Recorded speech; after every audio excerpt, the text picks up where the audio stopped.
खबर देखने से पहले इस चैनल को सब्सक्राइब करें।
अभी हम लोग यहाँ पर गोरेगांव जवाहर नगर रोड नंबर 19 पर यहाँ पर गणतंत्र दिवस का प्रोग्राम हमने आयोजित किया है। और आज गणतंत्र दिवस के दिन हम लोग समाज सेवा का भी एक प्रोग्राम यहाँ पर आयोजित कर रहे हैं। तो सभी को संदेश देंगे ताकि गणतंत्र दिवस के दिन हम ध्वज वंदना और राष्ट्रवंदना सब करते हैं, लेकिन इसके साथ में हमें कुछ ऐसा कार्य भी करना चाहिए ताकि लोगों को एक दूसरे के सहयोग की भावना यहाँ पर हो और ये विकसित हो। इसके लिए हमारी एनजीओ श्रावक सेवा संस्था ने हमारी यह शिल्पा ताई जो हैं उनके साथ मिलकर एक प्रोग्राम आज आयोजित किया है। कुछ गणतंत्र दिवस पे कुछ बच्चे जो प्रतिभावान बच्चे हैं उनको आगे लाने के लिए हमारी शिल्पा ताई यहाँ पर उनको फ्री में उनको ड्राइंग और ये आर्ट सिखाती है। तो इसलिए ताकि ये बच्चे में कितने भी बच्चे आओ, इन्होंने अपनी क्लास यहाँ पर रोड नंबर 19 में जवाहर नगर में प्रारंभ की है। बहुत ही अच्छा कार्य ये कर रही है शिल्पा ताई हमारी।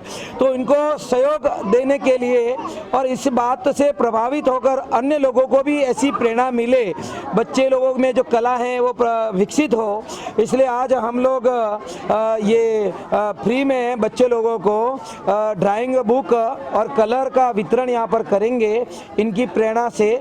और ये जो बच्चे को आगे पढ़ाती हैं फ्री में, उनकी आर्ट को निखारती हैं, उनके लिए उनको बहुत बहुत साधुवाद।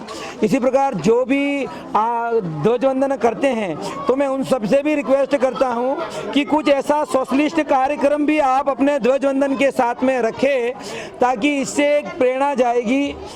वसुदेव कुटुंबकम जो हमारी भारतीय संस्कृति की जो एक पहचान है वो हमें कायम करनी चाहिए कि हमारा गणतंत्र दिवस आज इन 60-70 सालों में 75 साल मना रहे हैं, इसमें इतना परिपक्व हो चुका है कि आज विश्व के सामने एक उदाहरण है, एक अजूबा है। आज रशिया यूक्रेन का विवाद हमारे सामने ताज़ा है, वो एक दो भाषा भाषी वाले हैं, आपस में मारपीट मची हुई है, एक दूसरे को अस्तित्व मिटाने को आमाद हो रहे हैं। और भारत एक ऐसा देश है जहाँ पर इतनी भाषाएं बोली जाती हैं, इतने धर्म वाले लोग सह-अस्तित्व के साथ रहते हैं। तो आज विश्व के सामने भारत एक उदाहरण है, उनको देखने की जरूरत है कि देखो भारत किस प्रकार सब भाषाएं यहाँ पर पल्लवित हो रही है, सब धर्म यहाँ पर पल्लवित हो रहे हैं, यहाँ पर सभी प्रकार की संस्कृतियाँ सुरक्षित रखते हुए हम एक शक्ति बनने जा रहे हैं और एक सशक्तिकरण बनने जा रहे हैं। यही भारत की शक्ति है।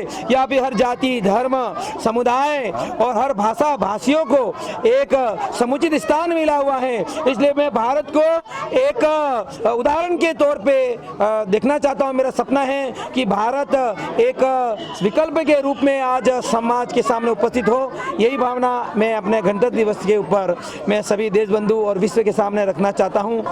मेरा नाम शिल्पा पवार है और मैं गोरेगांव जवाहर नगर में ओम साई गणेश सोसाइटी में रहती हूँ। यहाँ पे चाल है, बोलते छोटा पुराना झोपड़पट्टी, वहाँ पे हैं हम लोग। तो हम लोग मैं 2005 साल से ये बच्चे लोग को मैं खुद आर्टिस्ट हूँ, मेरा नाम शिल्पा पवार है, मैं आर्टिस्ट हूँ। और मैं ना बच्चे लोग को फ्री में ड्राइंग सिखाती हूँ कि हुनर है। कोई बच्चे ऐसे हैं मोहल्ले के जो वो फीस नहीं भर सकते, उनकी बहुत सारे यानी बुक्स नहीं है, किताब नहीं है, कलर नहीं है। मैं देखती हूँ उनको तो दिल को ऐसा लगता है कि मैं कुछ करूँ, तो मैं क्या, एक कलाकार क्या दे सकता है। तो बच्चों को जो हुनर है बच्चों में, तो उनको मैं फ्री में ड्राइंग सिखाती हूँ, एक कार्य करती हूँ और समाज सेविका भी हूँ कि मुझे अच्छा लगता है कि कोई गलत हो रहा है या छोटे बच्चे कोई गलत कर रहे हैं या मोहल्ले में हम खुद को परिवर्तन करेंगे तो ही हम दूसरों को परिवर्तन करेंगे। ये सबसे पहले हर नागरिक या हर भारतीय को मन में होना चाहिए। जैसे कोयले में हीरा होता है, वैसे हर देश में हमारा भारत देश एक हीरे की तरह है, जो हमें उनको और भी चमकाना है। जो हमारे शहीद नौजवान जो उधर देश की सीमा पर होली खेल रहे हैं, खून की होली खेल रहे हैं, क्यों खेल रहे हैं? क्योंकि हम हमारे घर में सुरक्षित हैं, तभी तो हम होली दिवाली त्यौहार सब मना रहे हैं। हमारे महावीर भाई हैं, श्रावक सेवा समिति के प्रेसिडेंट हैं वो महावीर जैन। उन्होंने हमारे मोहल्ले में अनाज दान किया, वस्त्र दान किया, अनाज दान किया। वो इतने कार्यरत रहते हैं, हमेशा हेल्पफुल रहते हैं। कुछ भी परेशानी हो तो शिल्पा बहन कुछ प्रॉब्लम है क्या, हर को पूछते हैं, कुछ ना कुछ पूछते हैं कि बच्चों लोग के लिए मैं कुछ कर सकता हूँ क्या, हमेशा तत्पर रहते हैं वो।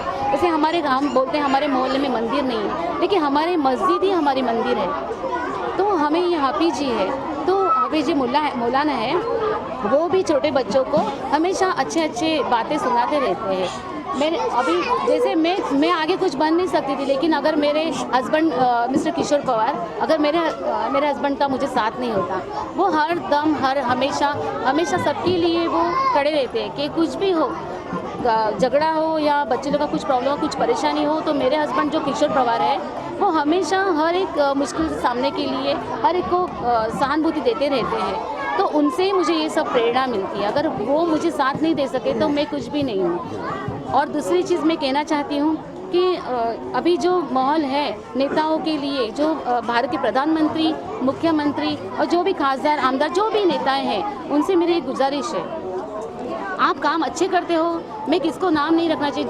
जिसको जो पद मिला है वो अच्छी तरह काम कर रहा है, लेकिन एक नज़र है कि जैसे आप वोटिंग के लिए घर घर में जाके वोट मांगते हो, तो वैसे एक नज़र आप है ना एक मोहल्ले में झोपड़पट्टी में एक नज़र डालिए। मेरा नाम अब्दुल सलाम है, मैं मौलाना हूँ और जहाँ से आप कैमरा कर रहे हैं ये मस्जिद का मैं इमाम हूँ। और मैं इस बस्ती में कम से कम तकरीबन 12 से 13 साल से मैं यहाँ पर खिदमत कर रहा हूँ, नमाज़ पढ़ा रहा हूँ और बच्चों को भी पढ़ाता हूँ अरबी दीनियात। तो माशाल्लाह मेरा इस बस्ती में जो है काफ़ी लोगों से ताल्लुकात लगाव है।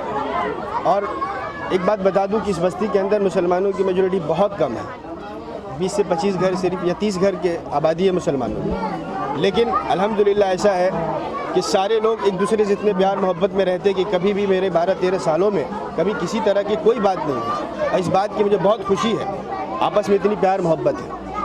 दूसरी बात ये बतानी थी कि आज का जो दिन है 26 जनवरी यौम जमहूरिया जो हम मनाते हैं, ये वाकई में बड़ी खुशी के दिन है।